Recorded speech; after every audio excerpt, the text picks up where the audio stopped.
द्रौपदी को अक्सर 5 पतियों वाली के रूप में जाना जाता है, लेकिन उसे कैसे और क्यों मिले 5 पति? क्या पांडवों की अन्य पत्नियां भी थी? जानते हैं। द्रौपदी के स्वयंवर में अनेक क्षत्रिय वीर योद्धा आए थे, जिनमें कर्ण भी था। लेकिन जब कोई स्वयंवर की शर्त को पूरा नहीं कर पाया, तो द्रौपदी के भाई धृष्टद्युम्न से इजाजत लेकर ब्राह्मण के वेश में पहुंचे अर्जुन ने मछली को वेद कर स्वयंवर जीत लिया। इससे अपमानित क्षत्रिय राजाओं ने धृष्टद्युम्न को मारने के लिए अपनी अपनी तलवारें निकाल ली। अब आगे भीम, नकुल, सहदेव और अर्जुन खड़े होकर लड़ने के लिए तैयार हो गए। भीम ने एक छोटा पेड़ उखाड़ लिया और धृष्टद्युम्न की ओर आने वाले हर किसी को उससे मार गिराया। अर्जुन ने धनुष उठाया और चारों ओर हाहाकार मचा दिया। फिर यादव भी उनकी मदद के लिए आ गए। उन्होंने साथ मिलकर स्थिति पर काबू पा लिया। द्रौपदी ने अर्जुन को वरमाला पहना दी। अर्जुन और उसके चारों भाई उसे लेकर अपनी मां के घर पहुंचे। कुंती उस समय भोजन पका रही थी। जब भी वे लोग ब्राह्मणों के भेष में भोजन की भिक्षा मांगने जाते, तो जो कुछ मिलता उसे लौटकर मां के चरणों में रख देते। भोजन को बांटना कुंती का काम था। वह हमेशा उसे 2 भागों में बांटती, एक हिस्सा भीम के लिए और दूसरा बाकी 4 भाइयों के लिए। वे अंदर आए और कहा, मां देखो आज हम क्या लेकर आए हैं। ऊपर देखे बिना वह बोली, वह जो भी है आपस में बांट लो। वे हक्के बक्के रह गई और कहा, मां यह एक स्त्री है, हम एक राजकुमारी को लेकर आए हैं। वह मुड़ी और द्रौपदी को देखा। उसने अब तक इतनी आकर्षक स्त्री पहले नहीं देखी थी। वह बोली, इससे कोई फर्क नहीं पड़ता, मैंने तुम्हें बांटने को कह दिया तो बस। वे चकरा गए। द्रौपदी सन्न रह गई। वह खुश थी कि इस बहादुर योद्धा ने प्रतियोगिता में उसका हाथ जीता है, मगर अब उसकी मां कह रही थी कि भाइयों को उसे बांट लेना चाहिए। यह सही नहीं था। भाइयों को समझ नहीं आ रहा था कि अब वे क्या करें। वे वापस द्रुपद के महल में गए। वहां कृष्ण और व्यास भी मौजूद थे। वहां बहस छिड़ गई। 5 पुरुष एक स्त्री से कैसे विवाह कर सकते हैं? पांडव भाइयों ने द्रुपद से कहा, एक बार जब हमारी मां कुछ कह देती है तो चाहे वह कुछ भी हो, हमें उसे करना होता है। अर्जुन अकेला उससे विवाह नहीं कर सकता। या तो हम 5 उससे विवाह करेंगे, या आप अपनी बेटी को वापस ले सकते हैं। द्रुपद के लिए यह बहुत अपमान की बात थी कि कोई स्वयंवर के बाद उनकी बेटी को लौटा दे।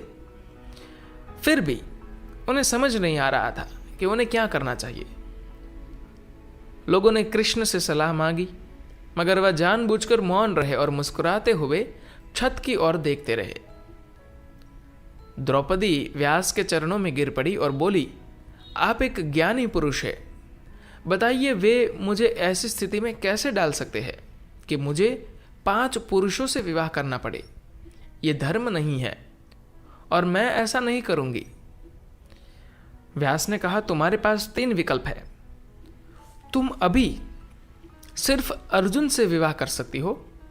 वह तुम्हें ले जाएगा, तुमसे प्रेम करेगा, मगर कुछ समय बाद उसे इस बात का अफसोस होगा क्योंकि तुम्हारी वजह से उसे अपने भाइयों और मां को छोड़ना पड़ा। वह अफसोस धीरे धीरे कड़वाहट में बदलेगा, जो समय के साथ नफरत में बदल जाएगी। उन्होंने आगे कहा, ज्यादातर पति पत्नी ऐसे ही रहते हैं। शुरुआत में यह बहुत बढ़िया प्रेम पसंद संबंध होता है, लेकिन अगर कोई जिद पर अड़ जाता है कि आपको अपनी मां, अपने भाइयों, अपने खानदान से अलग होना पड़ेगा, तो यह प्रेम संबंध समय के साथ अफसोस में बदल जाता है। अर्जुन के मामले में यह बात बिल्कुल सही होती। तो यह तुम्हारी मर्जी है। तुम अपने पति के साथ कम समय तक बहुत बढ़िया प्रेम संबंध का आनंद उठा सकती हो, मगर समय के साथ उसे अपने भाइयों और माँ से अलग होने का अफसोस होगा और वह तुम्हें इसका जिम्मेदार मानेगा। दूसरा विकल्प है कि तुम इस विवाह से ही इनकार करके वापस अपने पिता के पास जा सकती हो, मगर फिर कोई दूसरा महान योद्धा तुमसे विवाह के लिए आगे नहीं आएगा, क्योंकि फिर वे तुम्हें एक पुरस्कार की तरह नहीं देखेंगे। तुम हमेशा के लिए अविवाहित रहकर अपने पिता के घर में रह सकती हो, जो कुछ समय बाद तुम्हारे भाई को पसंद नहीं आएगा। या फिर तुम इन 5 पुरुषों से विवाह कर सकती हो। अगर ये 5 भाई साथ रहे तो वे अपनी किस्मत खुद लिखेंगे और दुनिया पर राज करेंगे, और उनकी पत्नी के रूप में तुम्हें उनको साथ रखने का गौरव हासिल होगा। तुम्हारे पास ये 3 विकल्प है, जिसे चाहो चुन लो। इन विकल्पों से झटका खाकर वह अचेत हो गई। वे उसे वापस होश में लाए। फिर व्यास ने एक कदम आगे जाकर उसे दिखाया कि अपने पिछले जन्म में वह नल और दमयंती की बेटी थी।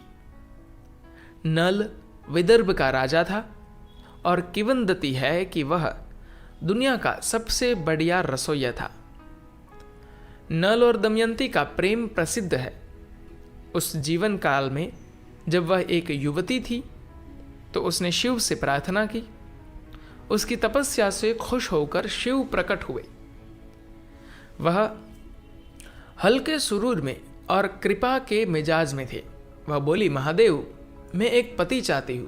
मैं एक न्यायप्रिय पति, एक शक्तिशाली पति, एक बहादुर पति और एक बुद्धिमान पति और एक सुंदर पति चाहती हूं। शिव ने 5 बार कहा, हा हा हा हा हा। जब द्रौपदी ने अपने पुनर्जन्म की यह झलक देखी तो उसे एहसास हुआ कि यह उसके अपने कर्म थे। हालांकि वह एक ही पति चाहती थी जिसमें यह सभी गुण हो, मगर उसने अनजाने में 5 पति मांग लिए थे। शिव ने उसकी वह इच्छा पूरी कर दी थी। फिर उसने 5 से विवाह कर लिया। कृष्ण ने हस्तक्षेप करके द्रौपदी और उसके 5 पतियों के बीच एक वैवाहिक समझौते का सुझाव किया। उन्होंने उससे कहा, 1 साल तक हर भाई के साथ रहो। अगर उस 1 साल के दौरान दूसरा भाई अनजाने में भी तुम्हारे शयन कक्ष में आ जाए तो उसे 1 साल के लिए जंगल जाना पड़ेगा। उन्हें दूसरी पत्नियों को इस व्यवस्था के बाहर रखने की अनुमति दी गई, मगर वे पत्नियां महल में नहीं रह सकती थी। द्रौपदी 5 पांडव भाइयों को एक साथ जोड़कर रखने वाली शक्ति बन गई।